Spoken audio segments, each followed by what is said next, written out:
Hello and welcome back to Talon 101. This time, we're going to be covering panic options. That's right, so if an opponent is pressuring you like crazy, typically you want to press a button there if you don't want to sidestep or backdash. So if you want to press a button, you press something like back one, stealth needle, and that'll get you out of the situation really quickly. And stealth needle is an addition that came from Tekken 7 and continues to be one of Hwoarang's most reliable panic options. So let's go through all of them. So of course we're going to start with back one. Back one comes out at 15 frames. Now if this move does hit the opponent, it is -1 on hit. And if it does get blocked, well, you go -14. So if you're playing any of the Mishimas, if you're playing Brian Fury, you got launch punished. It is what it is. However, it is still worth the risk. Why? Because this move, back one, Stealth Needle, has an inbuilt SSR. And it's probably the best instant SSR you can ever get from a standing position, or from your current position. Because while you can do something like forward 3 or forward 3 down to increase its step, or even just simply SSR then forward 3 down to get even a bigger step, it's still not the same as its masters, as Beck's Flamingo Step. Hwoarang's Flamingo Step ain't at that level. So, using his master's panic move, Stealth Needle, he can acquire that to a certain extent. So if you find yourself in trouble and you need the SSR while pressing a button, this is the button to go for. Besides, it's like biggest risk at being -14. So, in like the Hwoarang mirror, if you see Hwoarang do anything into left Flamingo, generally, you can shut down a lot of stuff with just back one. Like, he can't do anything about that. Generally, he cannot do anything about that. He has to go through the hoops to prevent Hwoarang from doing back one to any of his options in left Flamingo. Because in Tekken 7, what he'd be able to do is to do LFS back 3. Because that was a homing power crush. And now in Tekken 8, that is not a homing power crush anymore, it's simply just a power crush. So if he does throw it out, right, just to show here a little example. So if we do something like CD3 into LFS back 3, and you the opposing Hwoarang see it, and you're like, okay, I see a left Flamingo, I'm gonna back one. That's what happens. So this is really good for Hwoarang in the mirror, and can potentially be pretty good depending on which move your opponent is doing to you and to what scenario. That's one of Hwoarang's first panic options. His second panic option is up back 2 or back 2. We covered this different video, so everything about up back 2, I'm gonna link the video here in the description below.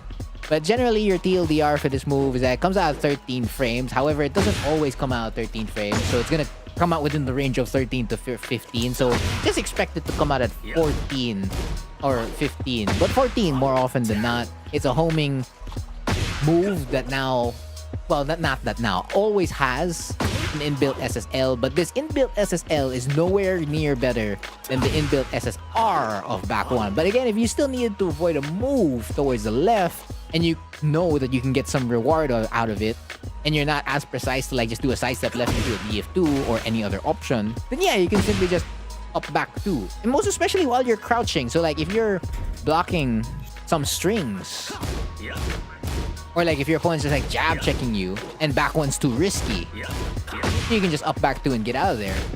And you are rewarded greatly if your opponent gets hit by this, because this move, as you saw there, is plus 15. This is plus 15 kg. So if the opponent does do a spin, there's always going to be a K and a G in the frame data. So that's K for the ballerina spin, and G means it's guardable frames. So even if it is 15, a DFT plus 4 is not guaranteed. But it is more or less guaranteed, because if an opponent does decide to challenge here in this scenario, well, they will not win. So your best option, if you get an up back 2 or back 2, is to throw out JFSR immediately. Because if I change this to a power crush, for as long as you do JFSR right away, the power crush will not start up. Like so. However, if you are a little bit slow on your JFSR, then you are going to get punished. So that means, yeah, and then if this move does get blocked, you're safe. So compared to Stealth Needle, where you go -14, here you go -8. So if you were trying to panic out, but you're not punished for panicking out. You're completely fine. And that's the same recurring theme for Hwoarang's other panic moves. So the next one we're going to look at is the one that got a buff in version 1.8, and that is up back 4. This is the fadeaway kick. This is where he gets to avoid moves going backwards, and it does low crush. So we're gonna bring up a sequence here that has a low, and just like that, you can avoid a low easily because they buffed it by like 1 or 2 frames on like the duration of when it does crush a low. So it's like a more reliable option without getting punished too much. Because if this move does get blocked,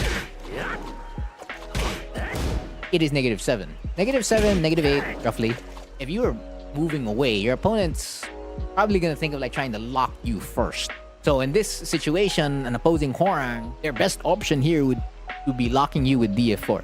So that's great. So while you went -8, they're gonna go -8 now for as long as you hold back, because you obviously can't press anything at -8, -7. You can't. You can risk, a down jab or a power crush, sure, but your best bet is always to hold back while you're fading away. And if this move does hit, it's +10. Now, in Tekken 7, the common option that you typically did right after a fadeaway kick or an up back 4 was the Peacekeeper, because for the most part, they weren't avoiding a Peacekeeper. My experience with this was that I had like a 90% hit rate. Anytime an opponent wanted to press a button after up back 4 because they were thinking that I was not going to use the plus frames there, oh well, I kind of just like straight up approached them right away with FF4. And there was nothing they could do about it. However, here in Tekken 8, they 100% can. So if they decide to sidewalk after getting hit by up back 4, well, you're not hitting them with Peacekeeper anymore. And that didn't really happen in Tekken 7 for the most part. So now, if you do want to do an option right after up back 4, you'd have to do a dash DF4. Let's check with a basic challenge like a jab, or the option that they would be going for, what I mentioned earlier, was DF4. You're going to try to outspeed their DF4 first right after up back 4, and you would win. However, if they do decide to power crush, as always, it is a struggle.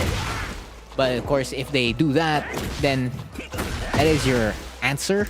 That is your call, rather, your sign. To just like backdash away or even just sidewalk after throwing an up back 4, because there's a lot of space between you and your opponent as soon as this move hits. It's the same thing with back 1, wherein there's this space between you and your opponent, and if they decide to press a button there, if you just hang back, that's gonna be a free back 3 whiff punish for you. There's no need for you to rush in that scenario. Like, let your opponent scramble to like hit you if they want to. But more often than not, after up back 4 or back 1, I've seen a strong tendency for players to want to press a button. Well, 50 to 55 for back 1 normally. Then against players that are more experienced against Hwoarang, that's gonna drop to like 45, maybe to 35%. There's still a chance, but they'd still press, but they'll press less because they know you're gonna try to fish. So like at that point, you can turn your negative into like a plus by moving forward and trying to take advantage of it. For up back 4, that still remains roughly at the 50 to 55. And against an experienced player, well, as soon as you got the Peacekeeper and then back in Tekken 7, they kind of just stop pressing buttons. So here, I guess the moment you get that dash DF4, then they'll stop. Or maybe they'll throw out a Power Crush. Who knows? This is Tekken 8 after all. And your last panic option is the Orbital. Channeling your inner Brian Fury. Of course, if this move hits, that is a full launch into a combo. So whatever combo you're using for RFS DF4, you could use here. And that's roughly 71 damage. So if this move comes out at 25 frames, so it's on the slow end. But if you did want to just like be like Brian Fury, or you thought a low was coming, and you're sniffing out a low, why not? Panic out with the Orbital. And of course, no consequence for throwing out this move. -7 on block. Of course, you're giving up your turn for the most part using any of these panic options, besides back 1. But at least you're still safe for throwing it out. This move also has like 0 tracking, so if you're trying to use it as like a hard call out in your offense or in neutral, let's say you do an LFS1 and your opponent decides to sidewalk, that's not track getting the right, nor is it getting the left. It's a very linear move. Same thing with like up back 4, but up back 4, you're never really getting anyone there. Back 1 will catch people who go towards the left, and of course, up back 2 will catch people that are going towards the right. Or for as long as it's within the vicinity of up back 2, because again, up back 2 is a homing move. Yeah, that's about it. Other notes about these moves is that back 1 can be done from LFS. So if you were panicking, or if you were using certain situations, like let's say DF1-3 on block, albeit while this is very, very risky to do, this is one of your few options to like beat out your opponent's challenges, including like after an up forward 3+4 forward. And then if you wanted to do it after, let's say, LFS forward 3, you can, because of the pushback, and if you're expecting them to challenge, this will instantly win. Same thing with CD3. So that's an option. RFF, if you went like, let's say, 0 on block, you could do up back 2 immediately, as up back 2 can be done from right foot forward, or it can be done from crouch. So you could do something cheeky, like a down jab or a FC4, and just up back 2 immediately to continue trying to steal your turn. Up back 4 can also be done from RFF, so whether that be going 0 on block, you're going plus on block, you can just up back 4 immediately. Same thing with Bloody Guillotine, the orbital. That's RFF, LFF, and crouching. Yeah, so generally, it hasn't really changed as much.